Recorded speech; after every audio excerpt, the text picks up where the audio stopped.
Mexico শহরের রাস্তায় সবার নজর কেড়ে নিচ্ছে একটি হাঁস, নাম মার্লিন। গায়ে মেক্সিকোর জার্সি আর চলাফেরায় যেন একজন সেলিব্রিটি। মেক্সিকো সিটির ব্যস্ত শহরে হাঁসটি হাঁটতে বের হলেই শুরু হয় ভক্তদের ভিড়। কেউ সেলফি তুলছেন, কেউ আবার মোটরসাইকেল থামিয়ে ছবি তুলছেন নতুন এই তারকার সঙ্গে।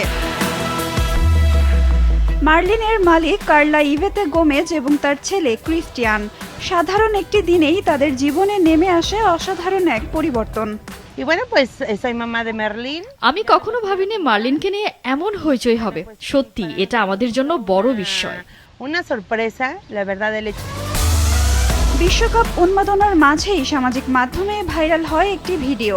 সেখানে দেখা যায় দুটি পতাকার মধ্য থেকে মার্লিন নিজের ঠোঁট দিয়ে বেছে নিচ্ছে মেক্সিকোর পতাকা। ফলাফল রাতারাতি জনপ্রিয়তা। এখন হাঁসটির জন্য রয়েছে বিশেষ পোশাক ও যত্ন, এমনকি ভক্তদের সঙ্গে নির্ধারিত ফটো সেশনও। আমি নিজেকে এখন মার্লিনের মা বলেই পরিচয় দিই। মানুষ ওকে এত ভালোবাসবে এটা কখনো কল্পনাও করিনি। বিশ্বকাপের মাঠে মেক্সিকো কত দূর যাবে তা সময়ই বলে দেবে, কিন্তু মাঠের বাইরে সমর্থকদের হৃদয় জিতে নেওয়ার লড়াইয়ে এক ধাপ এগিয়ে আছে মার্লিন।